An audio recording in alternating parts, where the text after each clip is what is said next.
Ya karena jadi gaya hidup. Jadi kalau nggak donor darah ada sesuatu yang hilang. Pasti setiap 61 hari itu ada panggilan jiwa yang memanggil supaya donor darah.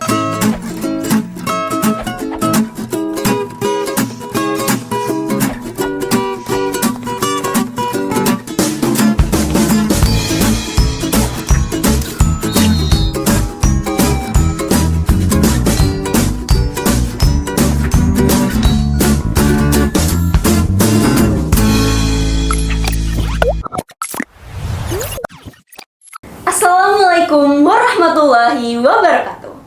Halo Sobat PMI, kembali lagi di Podcast Candu, ngobrol santai penuh edukasi. Bersama saya, Putri Haidar dari PMR Media SMP Negeri 216 Jakarta. Di episode Podcast Candu kali ini, yang bertemakan tentang Satu Kantong 1000 Harapan, yang akan menggali kisah inspiratif dari para pendonor tentang motivasi, pengalaman, dan berbagai kisah mereka tentang manfaat bagi kemanusiaan dari kantong donor darah yang sudah mereka donorkan. Saat ini kita sudah bersama narasumber yang merupakan pendonor aktif di PMI. Mari kita sambut saja Kak Siska. Selamat siang Kak Siska. Selamat siang Haidar. Terima kasih Kak sudah menyempatkan waktu untuk hadir di podcast kali ini. Mungkin Kakak boleh berkenalan dulu dengan para Sobat PMI sebelumnya. Halo Sobat PMI dan Sobat Candu, saya dengan Francisca Fonda Endi. Saya pendonor aktif dari tahun 2022 sampai dengan saat ini sudah mendonorkan darah sebanyak 17 kali. Golongan darah saya AB+. Baik, Kakak sudah mendonorkan darah sebanyak 17 kali Kak. Itu merupakan jumlah yang lumayan banyak bagi pendonor aktif ya Kak. Kira-kira Kakak masih ingat tidak bagaimana awal mula Kakak bisa tertarik untuk mendonorkan darah di PMI? Jadi awal mulanya adalah pada saat ada kegiatan, itu tanggal 9 Maret 2022, dan salah satu narasumbernya adalah Marsma TNI Igede Widarma Suyasa. Beliau sudah mendonorkan darah sebanyak 250 kali dan memberikan kisah hidupnya. Bagaimana beliau itu aktif di kegiatan donor darah. Sejak saat itu saya memutuskan untuk mencoba donor darah saya yang pertama kali di unit donor darah PMI Kota Jakarta Utara. Wah, pada saat pertama kali itu Kakak masih ingat tidak? Itu kapan dan di mana? Di PMI Kota Jakarta Utara di tanggal 9 Maret 2022. 2022. Bagaimana perasaan Kakak waktu pertama kali mendonorkan darah di PMI itu? Perasaan saya bahagia. Akhirnya saya bisa berbagi dengan pasien yang membutuhkan, bisa mendonorkan darah, dan sejak saat itu saya aktif. Di tahun 2023 saya mendonorkan darah sebanyak 6 kali dalam 1 tahun, yaitu rutin setiap 61 hari. Wah, itu sangat bagus sekali ya Kak. Dan banyak sekali orang yang menganggap bahwa donor darah itu merupakan kegiatan yang biasa saja. Tetapi saya juga percaya bahwa bagi pendonor itu pastinya mereka memiliki ceritanya tersendiri. Nah, menurut Kakak sendiri, apa makna donor darah di kehidupan Kakak? Bagi saya luar biasa. Yang biasa itu orang ngopi, orang berolahraga, orang ke mall, itu biasa. Tapi donor darah luar biasa karena tidak semua orang berani mendonorkan darahnya.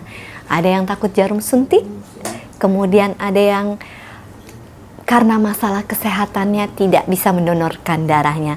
Tapi bagi kita, generasi muda, kalau memang sehat, jangan takut sama jarum suntik. Tapi kita mulai rutin berdonor darah. Ya, betul sekali Kak. Dan di tengah ramainya orang yang menganggap donor darah itu biasa saja, bahkan tidak mendonorkan darahnya, apa yang membuat Kakak terus mendonorkan darah dan rutin sampai sekarang?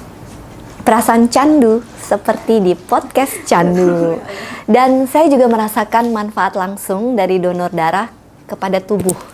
Bagaimana tubuh jadi jarang sakit. Kemudian dulu tuh setiap bulan saya harus minum obat pusing. Karena kepala itu pusing. Sejak donor darah, rasa sudah 3 tahun nih nggak pernah beli obat pereda sakit. Terus kemudian juga darah haid jadi lebih lancar, tidak kental. Kemudian jarang flu juga. Jadi banyak sekali manfaat yang didapatkan dari donor darah. Berarti dari donor darah sendiri itu tidak hanya bermanfaat untuk lingkungan sekitar, tetapi untuk diri kita sendiri juga ya Kak. Baik, kira-kira Kakak memiliki momen tersendiri tidak? Momen seperti rasa terharu atau bangga karena mengetahui bahwa darah yang Kakak donorkan itu ternyata bisa dan sudah digunakan untuk menyelamatkan nyawa orang lain. Pastinya bangga. Dan kita tidak tahu siapa yang kita selamatkan. Jadi luar biasanya, maksudnya kita nggak ada pamrih gitu ya kan. Jadi kita berdonor darah, kita menyelamatkan, memberikan harapan hidup, tapi kita tidak tahu siapa yang kita bantu, dan dia juga tidak tahu itu darah dari siapa. Dan sebagai pendonor darah aktif yang sudah 17 kali mendonorkan darah ya Kak, kira-kira Kakak pernah merasakan rasa takut atau ragu selama mendonorkan darah atau tidak? Saya nggak pernah takut, saya nggak pernah ragu. Saya siap untuk donor darah. Selalu siap ya Kak. Kira-kira jika Kakak tidak takut, apa yang Kakak rasakan setiap Kakak ingin mendonorkan darah? Ya karena jadi gaya hidup. Jadi, Jadi kalau nggak donor darah ada sesuatu yang hilang. Pasti setiap 61 hari itu ada panggilan jiwa yang memanggil supaya donor darah. dan maksudnya dari 17 kali Kakak mendonor darah itu Kakak sudah memiliki banyak pengalaman. Mungkin dari pengalaman lucu, berkesan, atau mengharukan. Nah, kira-kira Kakak boleh nggak menceritakan salah satu dari seluruh pengalaman itu? Yang paling pengalaman yang dirasakan itu adalah pengalaman bete. Jadi udah jauh-jauh, udah prepare. Pada saat dites itu HB-nya rendah. Selisih 0,1, 12,4 gitu atau 12,3. Jadi gimana ya, maksudnya aduh kok aku nggak bisa donor darah sih, kesel gitu bawaannya. Karena sudah menunggu dalam 61 hari. Yes, betul. Momen yang ditunggu-tunggu tapi ternyata nggak berhasil. Cuma saya tetap semangat. Nanti minggu depan saya coba lagi, minggu depan saya coba lagi sampai berhasil. Dan itu pernah Kak? Pernah sampai 2 atau 3 kali itu Wah. nggak berhasil, tapi akhirnya alhamdulillah bisa. Dan donor darah itu sangat berdampak ya, pastinya berdampak positif bagi lingkungan sekitar, bahkan ke diri Kakak sendiri. Kira-kira karena hal tersebut, apakah ada dari lingkungan sekitar Kakak, baik itu teman atau keluarga, yang ikut terdorong juga untuk mendonorkan darah karena melihat Kakak yang sudah menjadi pendonor aktif di PMI? Jadi kebetulan saya aktif di berbagai media sosial. Jadi tujuan saya adalah menginspirasi generasi muda dan teman-teman keluarga untuk rutin melakukan donor darah. Gitu, karena setetes darah itu bermanfaat bagi pasien yang membutuhkan. Dan Kakak aktif di media sosial berarti banyak sekali yang mengikuti ya Kak, dan banyak sekali orang yang melihat. Iya. Ya, tanggapan mereka melihat Kakak sebagai pendonor aktif itu bagaimana Kak? Ya mereka kagum, juga saling berkomentar positif. Kebetulan juga karena saya sering mengunggah reels tentang donor darah, itu hampir 50.000 yang menonton.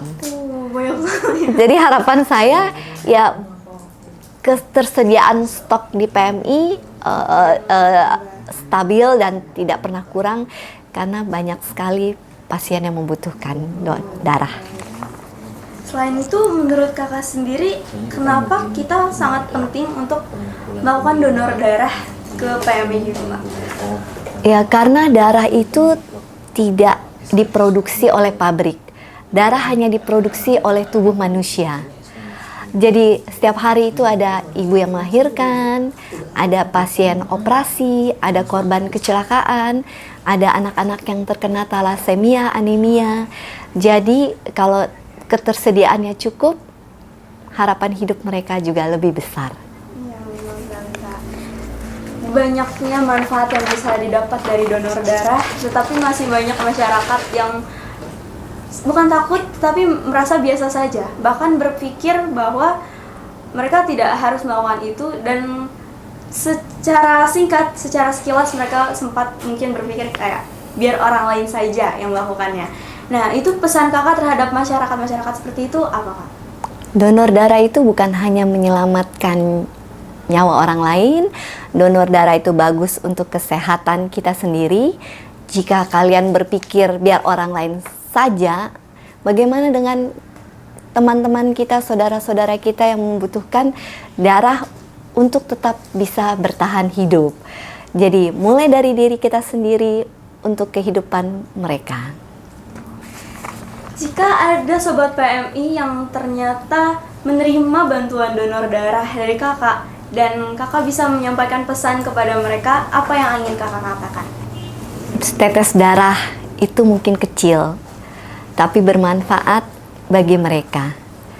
Terus berjuang dan bertahan hidup, karena tanpa kehadiran kalian dunia ini sepi. Oke, di tengah padatnya masyarakat, pastinya kita harus menjadi salah satu masyarakat yang bisa membantu di hal kemanusiaan ya, Kak. Dan di tema podcast kali ini merupakan satu kantong 1000 harapan. Menurut kakak sendiri, apa makna dari satu kantong 1000 harapan di kehidupan nyata?